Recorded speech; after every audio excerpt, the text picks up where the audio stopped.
আজকের এই আয়োজনে একটি চমৎকার এবং বেশ বিস্তারিত বোটানি বা উদ্ভিদবিদ্যা আর ফরেজিং কারিকুলাম নিয়ে আলোচনা করা যাক। প্রকৃতি থেকে গাছপালা বা লতাপাতা সংগ্রহের ক্ষেত্রে ঠিক কী ধরনের দক্ষতা আর সচেতনতার প্রয়োজন হয় সেই বিষয়গুলোই ধাপে ধাপে উঠে এসেছে এই চমৎকার চেকলিস্টে। শুরুতেই এই কোর্সের বেশ কড়া কিন্তু দারুণ একটা নৈতিক অবস্থানের কথা বলা হয়েছে।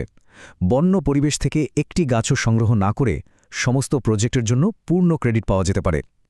এর মানে দাঁড়ায় বাধ্যতামূলকভাবে জঙ্গল থেকে গাছপালা সংগ্রহের চেয়ে এখানে নিরাপত্তা আর স্বাচ্ছন্দ্যকেই বেশি গুরুত্ব দেওয়া হচ্ছে। বুনো পরিবেশ থেকে কিছু সংগ্রহ করতে গিয়ে যদি অস্বস্তিবোধ হয় তবে কাউকে কিন্তু জোরাজুরি করা হবে না। চলুন দেখে নিই এই পুরো কারিকুলামের রূপরেখাটি।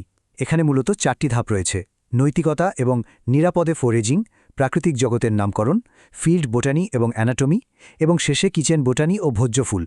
তো শুরু করা যাক প্রথম পর্ব, নৈতিকতা এবং নিরাপদে ফোরেজিং দিয়ে। এই ডিজিটাল মডিউলটি পরিচালনার জন্য দারুণ বাস্তবসম্মত একটা চেকলিস্ট দেওয়া হয়েছে এখানে।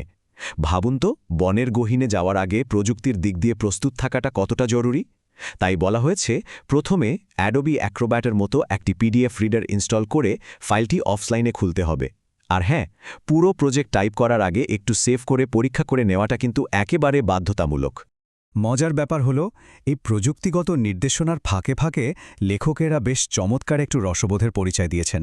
বলা হয়েছে, যদি এই চেকলিস্টটি আপনাকে প্রযুক্তি বিদ্বেষীদের কোনো প্রতিষ্ঠানে ভর্তি হতে বাধ্য করে তবে আমাদের লিখুন।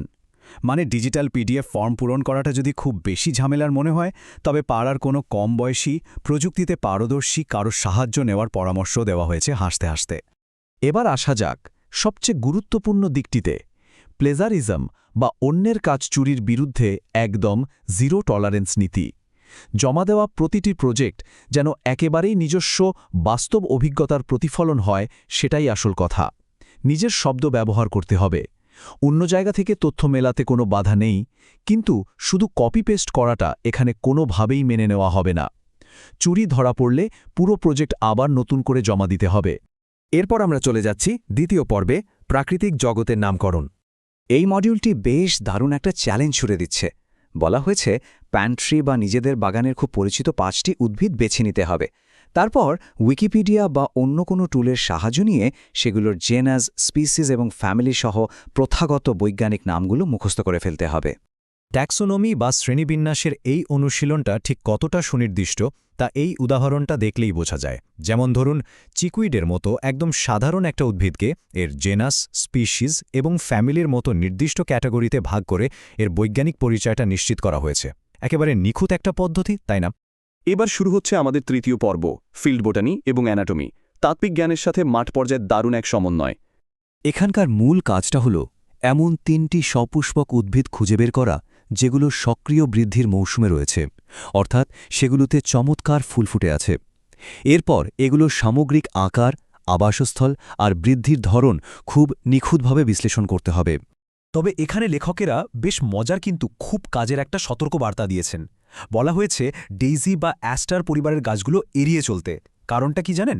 এদের যেটাকে আমরা একক ফুল ভাবি সেটা আসলে অসংখ্য ছোট ছোট ফুলের একটা জটিল সমষ্টি। প্রাথমিক পর্যায়ে এই বোটানি অনুশীলনের জন্য সেটা বড্ড বেশি জটিল হয়ে যাবে।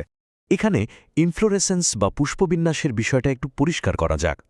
এটি বোটানির খুব জরুরি একটা পরিভাষা। উদ্ভিদের ফুল ফোটার অংশকে পুষ্পবিন্যাস বলে। তা হতে পারে টিউলিপের মতো একক ফুল অথবা কুইন অ্যানস লেসের মতো একগুচ্ছ ফুল। ফুল খুব কাছ থেকে পর্যবেক্ষণ করার সময় প্রথমেই এই পুষ্পবিন্যাসটি চিনে নিতে হয়। এর পরের ধাপে যেন রীতিমতো ম্যাগনিফাইং গ্লাস হাতে এক গোয়েন্দা হয়ে উঠতে হবে। দেখতে হবে ফুলটা নিয়মিত নাকি অনিয়মিত, আর এর জন্য একদম গুণে গুণে এর বৃতি ও পাপড়ির সংখ্যা বের করতে হবে। অ্যানাটমি বা শারীরিক গঠনের এই বিশ্লেষণ ক্রমশ আরও গভীর হচ্ছে।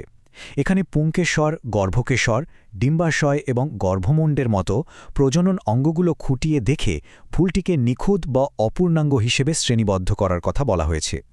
ফুল থেকে এবার নজর দেওয়া যাক পাতায়। পাতার অ্যানাটমিটাও কিন্তু কম আকর্ষণীয় নয়। পাতার বিন্যাসটি ঠিক কেমন, বিপরীত, একান্তর নাকি আবর্তিত, সেটি বুঝতে হবে। পাশাপাশি এটি সরর পাতা নাকি পিনেট, পালমেটের মতো যৌগিক পাতা, সেটাও ঠিকঠাক শ্রেণীবদ্ধ করতে হবে। ফিল্ড পর্যবেক্ষণের ক্ষেত্রে শুধু চোখের দেখাই কিন্তু শেষ কথা নয়। অন্যান্য ইন্দ্রিয়গুলোকেও কাজে লাগাতে হবে। পাতা একটু পিষে নিয়ে তার নিজস্ব গন্ধটা চেনা, কিংবা গাছের বাকল ছুঁয়ে এর টেক্সচার বা মসৃণতা অনুভব করা, এসবে কিন্তু এই বিস্তারিত পর্যবেক্ষণের খুবই গুরুত্বপূর্ণ অংশ। অবশেষে আমরা পৌঁছে গেছি একেবারে শেষ পর্বে, কিচেন বোটানি এবং ভোজ্য ফুল। চলুন বাইরের জগৎ থেকে এবার একটু রান্নাঘরে ফেরা যাক। এই নির্দিষ্ট পাঠের জন্য অবশ্য কোনো করা রিপোর্টিং প্রজেক্ট নেই, তবে স্থানীয় এলাকার ভোজ্য ফুল নিয়ে নিজে নিজে একটু গবেষণা করতে কিন্তু দারুণভাবে উৎসাহিত করা হয়েছে। একটু ভেবে দেখুন, রান্নায় এই ফুলগুলো ব্যবহার করে খাবারে কি চমৎকার একটা সৃজনশীল ছোঁয়া আনা যেতে পারে। আধুনিক ফরেজারদের জন্য এই মডিউলের চূড়ান্ত প্রজেক্টটা কিন্তু বেশ দারুণ। রান্নাঘরের মশলার ক্যাবিনেটে একটু উকি দিয়ে দেখতে হবে এবং সেখানে থাকা 10টি সাধারণ ভেষজ বা মশলার বৈজ্ঞানিক ফ্যামিলির নাম খুঁজে বের করে লিখে ফেলতে হবে। আর মশলা খুঁজতে গেলেই একটা চমকপ্রদ তথ্য আবিষ্কার করা যাবে।